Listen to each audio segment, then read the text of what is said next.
ഈ പൈനാവിൽ ഭാര്യാമാതാവിനെ കൊല്ലാനായിരുന്നു പ്രതി സന്തോഷ് ആക്രമണം നടത്തിയെന്ന് ഇടുക്കി SP TK വിഷ്ണു പ്രദീപ് പറഞ്ഞു.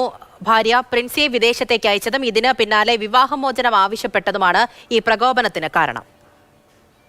പ്രതിയുടെ ഭാര്യയെ വിദേശത്തെ ജോലിക്ക് അയച്ചിട്ടുള്ള വിരോധം മൂലം ജൂൺ 5-ന് ഈ പ്രതി ഭാര്യ വീട്ടുകാരുടെ വീട്ടിൽ കയറി അതിക്രമം കാണിക്കുകയും കൊല്ലാനുള്ള ദേഷ്യത്തോട് ഇൻറ്റൻഷനോട് വന്നിട്ട് പെട്രോൾ ഒഴിച്ച് കത്തിക്കുന്ന ഒരു ഇൻസിഡന്റ് ഉണ്ടായിരുന്നു. അതിനെ വീണ്ടും നമ്മൾ 307 വെച്ചിട്ട് കേസ് രജിസ്റ്റർ ചെയ്തതാണ്. അതിനെ തുടർന്ന് പ്രതി തമിഴ്നാട്ടിൽ ഒളിവിൽ താമസിക്കുകയാണ്. പോലീസ് അന്വേഷണം നടത്തി വരികയാണ്. ഇന്നലെ വീണ്ടും പ്രതി ഈ വീട്ടിലോട്ട് വന്നിട്ട് പെട്രോൾ ഒഴിച്ചിട്ട് വീട് കത്തിച്ചൊരു ഇൻസിഡന്റ് ഉണ്ടായിട്ടുണ്ട്. തുടർന്ന് പ്രതി തമിഴ്നാട്ടിൽ വീണ്ടും ഒളിവിൽ പോകുന്നതായിട്ടുള്ള രഹസ്യവിവരം ലഭിച്ചതിനെ തുടർന്ന് തേനി പോലീസുമായിട്ട് ബന്ധപ്പെട്ടിട്ടാണ് പ്രതി നമ്മൾ കസ്റ്റഡിയിലെടുത്തുള്ളത്. ജയനസ് രാജു വിവരങ്ങളുമായി ചേരുന്നുണ്ട്. ജയൻ, എന്താണ് പോലീസ് വ്യക്തമാക്കുന്നത്?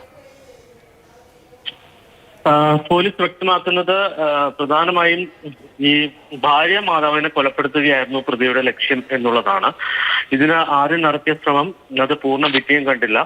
അതുകൊണ്ട് വീണ്ടും ഒരു ശ്രമം നടത്തുകയായിരുന്നു പ്രതി എന്നുള്ളതാണ് പോലീസ് നൽകുന്നത്. കാരണം ജൂൺ 5-ാം തീയതിയാണ് ആദ്യം ആക്രമണം നടത്തുന്നത്. അന്ന് അന്നക്കുട്ടിയും ചെറുമകളായിട്ടുള്ള ലിയയും മറ്റൊരു ചെറിയ കുട്ടിയും മാത്രമാണ് വീട്ടിലുണ്ടായിരുന്നത്. ആ സമയത്ത് പ്രതി വീട്ടിലെത്തുകയും പെട്രോൾ ഒഴിച്ച് തീ കൊടുത്തിയപ്പോൾ തന്നെ അത് ഉദ്ദേശിച്ച രീതിയിൽ ഫലം കണ്ടില്ല എന്ന് പ്രതി തിരിച്ചറിഞ്ഞിരുന്നു.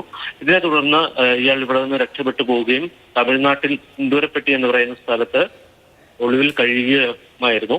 അതിനുശേഷം വീണ്ടും കൊലപ്പെടുത്തുക എന്ന ലക്ഷ്യത്തോടെയാണ് ഇന്നലെ രാത്രി 1 മണിയോട് ജയനസ് രാജു ആണ് വിവരങ്ങൾ നൽകിയത്.